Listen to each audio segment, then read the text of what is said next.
Ontem falávamos sobre Jeremias capítulo 29, versículo 11, quando Deus fala que tem planos para nós que nós ainda não alcançamos, que Ele tem coisas reservadas para nós que nós ainda não entendemos, mas certamente Ele quer nos apresentar isso, quer nos mostrar isso, mas para isso temos que fazer como Abrão fez, quando Deus conversava com ele e mostrava a ele a sua descendência e disse: sai da tenda, porque eu vou te mostrar o que vai acontecer.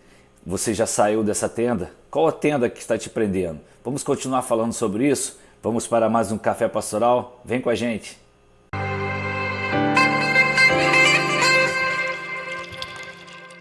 Bom dia, graça e paz, a paz do Senhor Jesus. Seja bem-vindo a mais um Café Pastoral, é muito bom estar com você. Ontem começamos a falar sobre tendas que podem estar nos impedindo de enxergar, de ver aquilo que Deus tem reservado para nós. Eu quero continuar falando com você hoje. Nós estamos baseados naquele texto de quando Deus chama Abrão, que estava dentro da sua tenda, e fala: Abrão, sai agora para fora, eu quero te mostrar como será a sua descendência. E ele mostra as estrelas do céu.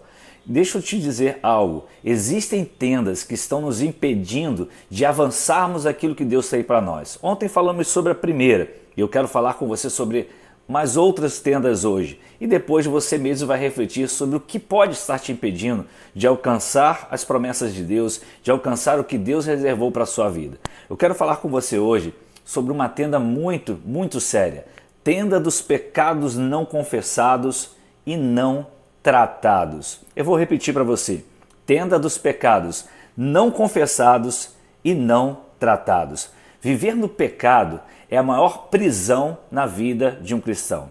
Viver no pecado é gerar morte, porque morte significa justamente separação. Então, quando nós estamos vivendo em pecado, nós estamos separados da glória de Deus, ou seja, nós estamos separados do governo de Deus, da direção de Deus, do domínio de Deus, daquilo que Deus tem sobre a nossa vida, para a nossa vida. Então, a partir daí, nós seremos governados por nossa carne e o inimigo certamente terá grande influência sobre a nossa vida. Agora, você lembra quando Davi pecou?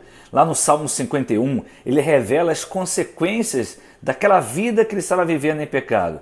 Olha o que diz lá no Salmo 51. Se você ler o Salmo, você vai descobrir. Ele perdeu a alegria, a família começou a afundar, toda a sua família, ele viu suas finanças sendo atingidas, ele se tornou uma pessoa, descontrolada, ele perdeu o controle emocional da sua vida e mais, ele começou a fingir aquilo que ele não era.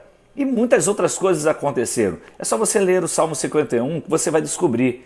A morte física, queridos, ela pode ser gerada por consequências das mais diversas coisas. Mas a morte espiritual, ou seja, a separação da glória de Deus, é a consequência de decidirmos não confessar e não abandonar e não tratar dos pecados de que nós estamos vivendo. Quando eu não confesso, não deixo esse pecado, eu viverei longe da glória de Deus. Essa é uma tenda que pode estar te prendendo, que está te travando, e Deus está mandando: saia dessa tenda. Mas Deus quer nos tirar dessa tenda. Deus quer sim que você saia dessa tenda. Deus quer te levar à visão dele, à visão da sua graça, por meio do sacrifício de Jesus na cruz do Calvário. É isso mesmo.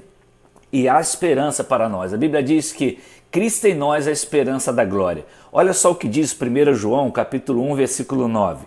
Se confessarmos, olha a condição, se confessarmos os nossos pecados, Ele é fiel e justo para perdoar os nossos pecados e nos purificar de toda a injustiça. Então, sai agora dessa tenda. Você quer ver outra tenda que pode estar travando a sua vida e você não consegue viver aquilo que Deus tem para você? A tenda da incredulidade. Essa tenda é responsável pela falta de ousadia na sua vida, falta de alegria no realizar. Essa tenda é aquela tenda que gera medo em você. De viver na dependência de Deus, ela não permite você viver na dependência de Deus. E mais, ela não te permite conquistar absolutamente nada.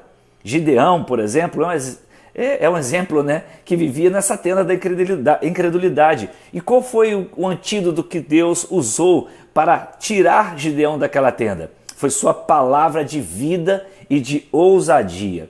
Você já experimentou? Coloque 3 cristãos que são incrédulos, não sei se a gente consegue ver dessa forma, e veja a conversa deles. Aonde vai chegar a conversa de 3 cristãos que sempre murmuram, sempre falam mal, sempre reclamam? Qual é o final da sua conversa? Geralmente é rebeldia. Agora coloque 3 cristãos que realmente praticam na sua vida a fé verdadeira, praticam na sua vida a confiança, a perseverança em Cristo. E você verá o resultado e como é essa conversa. Isso é muito interessante. Mas quando a gente coloca 3 cristãos que realmente estão só murmurando e vivendo as coisas do passado, geralmente eles começam a viver uma vida de rebeldia. Porque a incredulidade, ela gera a rebeldia. E rebeldia não é simplesmente uma pessoa que critica tudo, que é contra tudo, que não obedece a ninguém. Mas também é alguém que não consegue crer que Deus já o perdoou, que Deus já o libertou, que Deus já o purificou por meio de Jesus. É verdade, é isso aí. A tenda da incredulidade, queridos, está pedindo de muitos cristãos de avançarem, de conquistarem.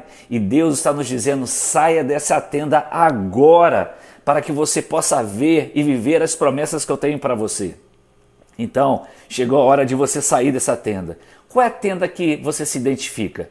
Qual é a tenda que talvez a sua mente agora, você refletindo, você entende que está impedindo de viver aquilo que Deus reservou para você?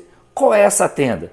Deus quer nos tirar de toda a tenda que se tornou um empecilho para enxergarmos, para vermos e vivermos as suas promessas e seus milagres. É isso mesmo, é isso que Deus quer fazer. Deus tirou Abraão de sua tenda e lhe mostrou as estrelas e disse, pode contar, Abraão, veja como será a sua descendência. Isso era impossível, porque Deus disse que assim seria a sua descendência. Ele não estava conseguindo enxergar porque estava dentro de uma tenda. Mas depois de tudo isso, qual foi o segredo revelado na palavra que fez com que cumprisse aquela promessa? A Bíblia diz que no versículo 6, que ele creu no Senhor. Ele creu no Senhor. Crer, no original hebraico, significa perseverar confiando e crendo, onde a evidência é uma fidelidade obediente. Ou seja, crer ali não era somente para aquele momento, estou crendo aqui nesse momento, não, mas uma vida, uma ideia de continuidade, dia após dia, apesar das lutas, apesar dos sofrimentos que podemos passar, nós continuamos crendo, os milagres irão acontecer, segundo as promessas do Senhor, segundo a vontade do Senhor, porque eu continuo crendo, eu continuo perseverando.